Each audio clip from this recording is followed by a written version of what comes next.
The day my father died, my stepmother pointed at the front door and said, "Take your things and leave.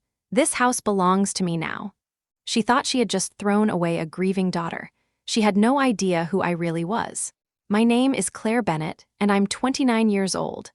After Dad's funeral, I stayed at his house because I couldn't imagine leaving the only place that still smelled like him. But my stepmother, Diane, had other plans. 3 days after the funeral, she walked into my room with 2 cardboard boxes. "Your father is gone," she said coldly. "You have no reason to stay here." I reminded her that Dad had promised I could always come home. She laughed. "Promises don't matter. The deed does." I packed quietly, carrying only my clothes, Dad's old watch, and a small envelope he had given me months earlier with strict instructions. "Open this only if I'm gone."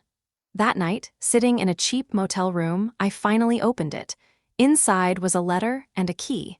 Dad had written that he knew Diane might try to take everything after his death. He had already protected me. The key belonged to a safety deposit box.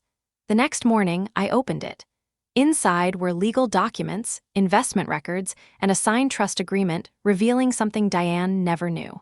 Years earlier, Dad had quietly transferred the house, several properties, and a large investment account into my name. Diane had inherited his personal belongings, but she had no legal claim to the assets she thought were hers. I returned to the house with an attorney. Diane opened the door, smirking. "You came back." I held up the documents.